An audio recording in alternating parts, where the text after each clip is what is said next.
সম্মুখে ভরাট পুরুষালী কণ্ঠস্বর পেতেই দৃষ্টি তুলে তাকালো প্রিহুলা। হিয়ন দাঁড়িয়ে আছে, কেমন উদ্ভ্রান্তের মতো লাগছে লোকটাকে, যেন বহুদিন নাওয়া খাওয়া বন্ধ তার। ভেতর ঠেলে ঠুলে কান্না আসলো আরও। হিয়ন এগিয়ে আসতেই উঠে দাঁড়িয়ে আষ্টে পৃষ্ঠে জড়িয়ে নিল, ধরল তাকে, শব্দ করে কেঁদে উঠল। হিয়নের দৃষ্টিও ঝাপসা হলো, তবে মনে হচ্ছে দেহে বুঝি প্রাণ ফিরল। প্রিহুলার গায়ের কাদা অনেকটাই হিয়নের সর্বস্বার্টে মাখামাখি হলো।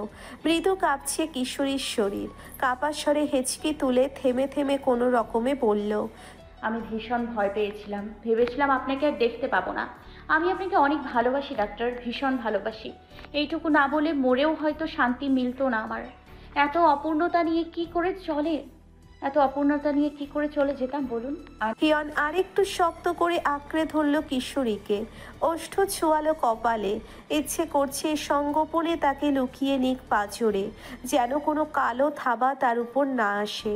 কিয়ৎক্ষণ নীরবতায় কাটল, কান্নার তেজ কমল না প্রিহুলার।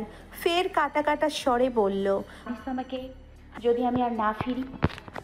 পুরো কথা বলার পূর্বেই প্রিহুলাকে সোজা করে দাঁড় করালো হিয়ন। ঠোঁটের মাঝে আঙ্গুল রেখে বলল, শ্, এখন কিছু বলতে হবে না। নিজের কি অবস্থা হয়েছে দেখেছো? তোমার কিছু হয়ে গেলে আমার কি হতো? গোটা জীবনটাই অপূর্ণ থেকে যেত মেয়ে। হিয়নের চোখের দিকে দৃষ্টি স্থির ফেলে তাকিয়ে রইল কিশোরী। আড়াআড়িভাবে সূর্যরশ্মি পড়েছে হিয়নের সর্বমুখাবয়বে, তাতে স্পষ্ট হারানোর ভয়, আর চোখ জুড়ে অসীম ভালোবাসা। কান্নারত নিভু স্বরে বলল প্রিহুলা। বাকি কথাটুকু বলার সুযোগ মিলল না কিশোরীর। হিয়নের ওষ্ঠচূড়া দিয়ে আঁকড়ে নিল প্রিহুলার কম্পিত ঠোঁট। মুহূর্তেই চোখ বুজে নিল কিশোরী। শরীর বুঝি এবার ভয়ানক কাঁপছে। হৃৎপিণ্ডের গতি বৃদ্ধি পেয়েছে বহু গুণে। মনে হচ্ছে এখনই আবার শরীর অসাড় হয়ে জ্ঞান হারাবে সে। ভয়ের চেয়েও যে দ্বিগুণ ভয়ানক অনুভূতি এটা। মিনিট দুয়েক অতিবাহিত হতেই হিয়নকে এক প্রকার ঠেলে ঠুলে সরিয়ে দিতে চাইল প্রিহুলা। দুর্বল হস্তে বলিষ্ঠ পুরুষের শরীর একটুও হেলাতে পারল না। সোজা হয়ে দাঁড়ালো হিয়ন। রুষ্ট পুরুষের বক্ষস্থলে শিওর ঠেকিয়ে ঘন ঘন শ্বাস ফেলল কিশোরী। দৌর্বল্য চিত্তে চাপা পড়ে রইল কুণ্ঠা। থিতু দৃষ্টি ফেলে তাকিয়ে রইল হিয়ন। প্রিহুলার সারা গায়ে কর্দমাক্ত। দেখে বোঝা যাচ্ছে বিশ্বযুদ্ধে জয় করে হিয়নের কাছে এসেছে মেয়েটা, কেবল নিজের মনের সুপ্ত অনুভূতিটুকু প্রকাশের জন্য। প্রিহুলার অবস্থা মোটেও সুবিধার লাগছে না। যে কোনো সময় মাথা ঘুরিয়ে পড়ে যেতে পারে মেয়েটা। এইভাবে বেশিক্ষণ থাকলে নির্ঘাত অসুখ বেঁধে যাবে। আশেপাশে বেশ ঘটা করেই রোদ উঠেছে। ৭-৫ ভাবনা ছেড়ে ফেলে প্রিহুলাকে কোলে তুলে নিল হিয়ন। কোনো রকমে প্রতিক্রিয়া দেখা গেল না কিশোরীর, কেবল নেতিয়ে পড়ে আছে সে। সম্মুখে ভরসার আশ্রয় স্থল পেতেই গায়ের সমস্ত শক্তিটুকু যেন বিলীন হয়ে গেল অত্যল্প কালে। ধানক্ষেত পেরিয়ে পাকা রাস্তার ধারে গাড়ির কাছে চলে আসলো হিয়ন। এখানে বেশিক্ষণ থাকাটাও নিরাপদ মনে হচ্ছে না। এই মুহূর্তে প্রিহুলাকে নিয়ে ঢাকায় পাড়ি জমাতে হবে। ইহজনমে আর গ্রামের মুখ দর্শন করবে না হিয়ন। গাড়ির সিটে গা এলিয়ে বসে আছে প্রিহুলা, নিভু দৃষ্টি হিয়নের পানে। এই মুহূর্তে কথা বলার শক্তিটুকুও যেন নেই। যত্ন নিয়ে সিট বেল্ট বেঁধে দিল হিয়ন। প্রিহুলার খুব করে ইচ্ছে করল রুষ্ট পুরুষকে আষ্টে পৃষ্ঠে জড়িয়ে তার বুকে ঘাপটি মেরে থাকুক। সেখান থেকে দুনিয়ার কেউ তাকে বিচ্ছিন্ন করতে পারবে না। মনের কথাগুলো মনেই রয়ে গেল। দুর্বল শরীরে কেবল পড়ে রইল সিটে। মনে হচ্ছে ধীরে ধীরে দেহ থেকে বুঝি প্রাণ চলে যাচ্ছে। অবশ হয়ে আসছে সর্বাঙ্গ। তবে কি মরে যাচ্ছে প্রিহুলা? ড্রাইভিং সিটে বসে সম্মুখে দৃষ্টি রেখে বলল হিয়ন, তোমার কাদায় মাখা জামাটা এখনো পুরোপুরি ভেজা। ঢাকায় পৌঁছাতে পৌঁছাতে পুরোটা শুকিয়ে যাবে, ঠান্ডা লেগে যাবে। তুমি বরং আমার টি শার্টটা গায়ে দিয়ে নাও। কথাটুকু বলেই নিজের টি শার্ট খুলে বাড়িয়ে দিল হিয়ন। কোনো হেলদোল নেই কিশোরীর, পাশে তাকালো হিয়ন। পরক্ষণে আঁতকে উঠল। অচেতন হয়ে পড়ে আছে মেয়েটা। বিচলিত হয়ে গালে হাত রেখে বার কয়েক ডাকলো হিয়ন। কোনো সাড়া নেই। অতিরিক্ত ভয় দুর্বলতা মেয়েটাকে নাজুক করে তুলেছে একেবারে। এক্ষুনি দ্রুত কাছের কোনো হসপিটালে নিয়ে যেতে হবে। এক সেকেন্ডও দেরি করলো না হিয়ন। নিজেই জামা পাল্টে দিয়ে টি শার্ট পরিয়ে দিল। পরক্ষণে গাড়ি স্টার্ট দিল। ভোর হতেই আনিসের বাড়িতে তালা ঝুলছে। মধ্যরাতে বাড়ি ছেড়ে পালিয়েছে সবাই। মেয়ের খোঁজে পাগল প্রায় আরিফ হক। সারা গ্রাম তন্ন তন্ন করে খুঁজেও তার দেখা মেলেনি। প্রিহুলাদের বাড়িতে ছোটখাটো একটা জটলা পাকানো। প্রতিবেশীদের হাহাকার আর গঞ্জনায় ভারী হলো চারিপাশের বাতাস। ব্যাপারী বাড়ির কাহিনীও ইতিমধ্যে গ্রামের সবাই জেনে গেছে। অবশ্য হিয়নকে এখানে উপস্থিত না দেখে গ্রামের মানুষ চারটে নিন্দে কথা বেশি বলছে। উঠোনের ধুলো মাটিতে পা ছড়িয়ে বসে আছেন আরিফ হক। চোখের পানি যেন শুকিয়ে এসেছে তার। মেয়ের এতখানি ঋণ সে শোধই করা হলো না এখনো। মুখের কৃতজ্ঞতাটুকুও প্রকাশ করা হলো না। পৃথিবীতে কোনো বাবা আছে যে নিজের সন্তানের কাছে ঋণী? বুক চাপড়ে হাহাকার করে উঠলেন আরিফ হক। পকেটে থাকা ফোন বাজতেই ভয়ানক চমকে উঠলেন আরিফ হক। থানা থেকে ফোন এসেছে দেখে দ্রুত রিসিভ করেন। ওপাশ থেকে জানানো হয় প্রিহুলার খোঁজ পাওয়া গেছে। সে সম্পূর্ণ অক্ষত আছে। বিষয়টা খানিকক্ষণ আগে তার স্বামীর মাধ্যমে জানা গেছে। খুশিতে ছলছল করে চোখের পানি ছেড়ে দিলেন আরিফ হক।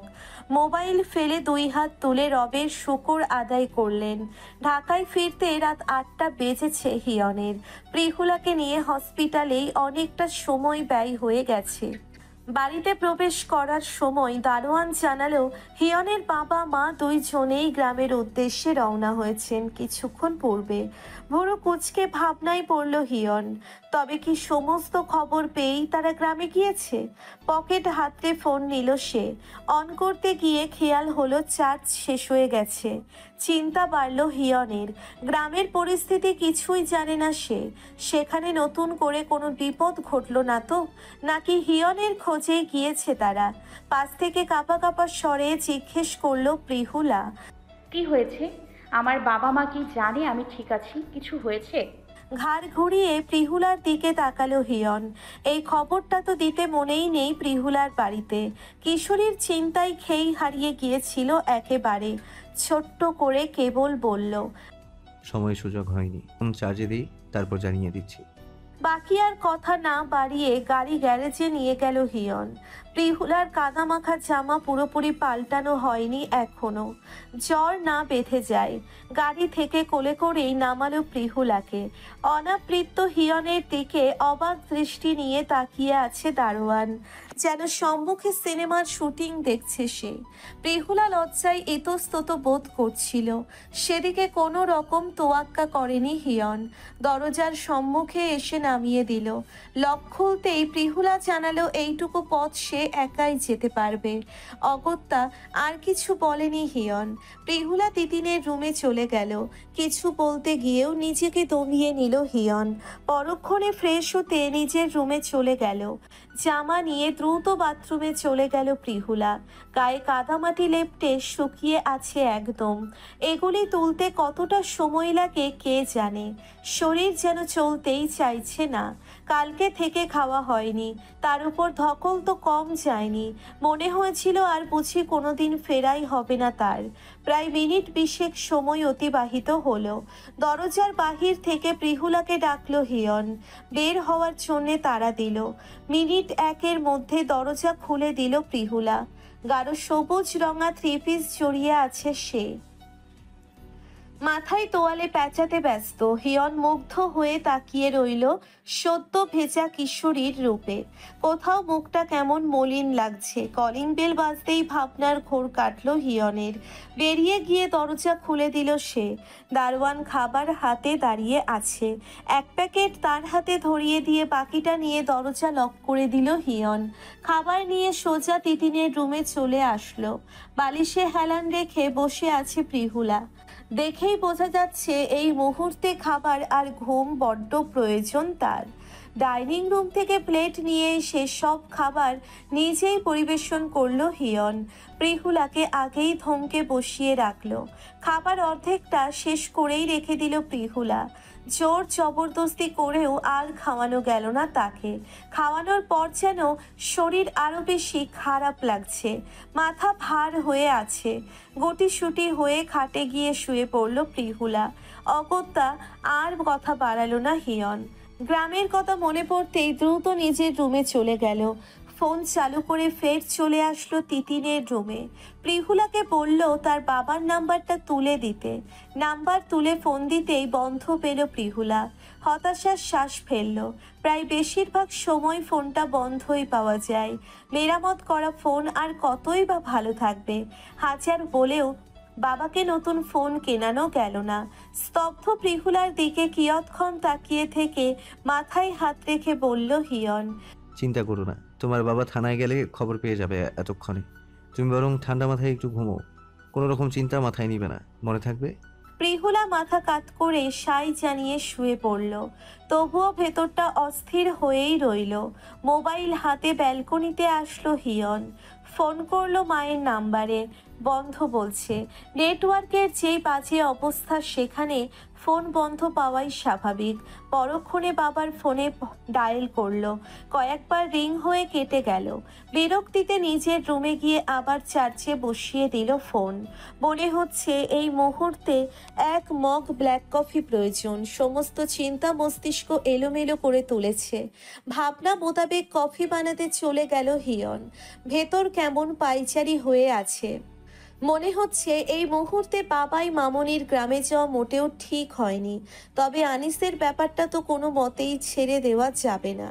জহির হাজতে গেলেও আনিস এখনো শাস্তি পাও না। ঘড়িতে রাত 2টো।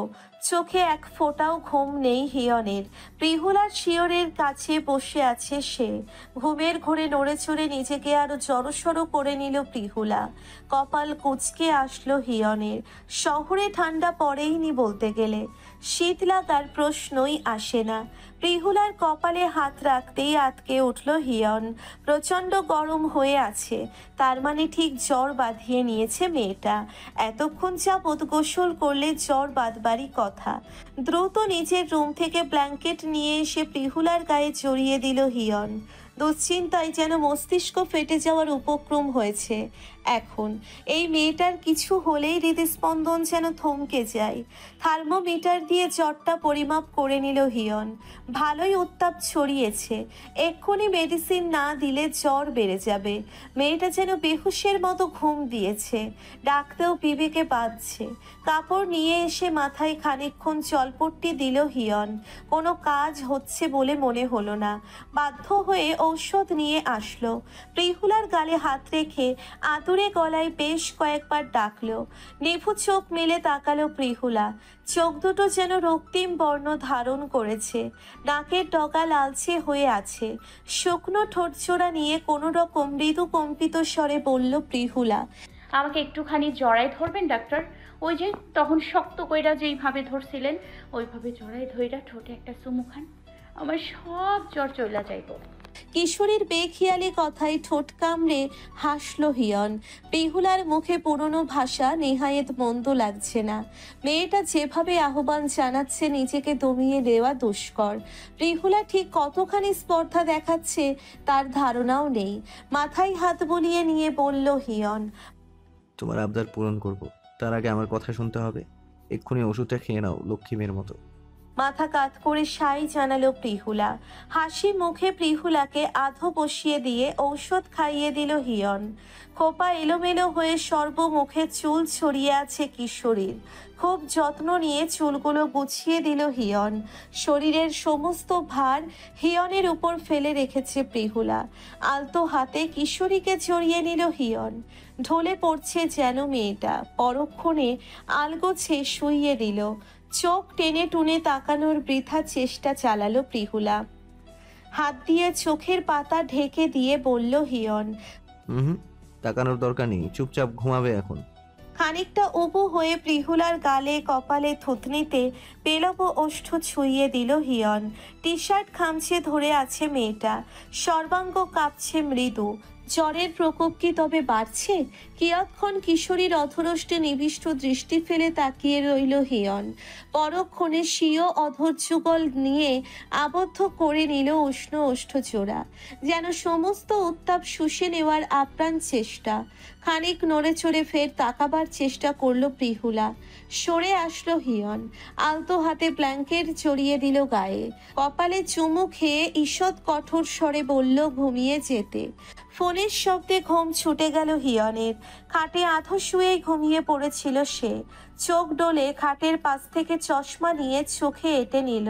ফোনের স্ক্রিনে বাবাই নাম দেখে দ্রুত ফোন রিসিভ করে ব্যালকনিতে চলে আসলো।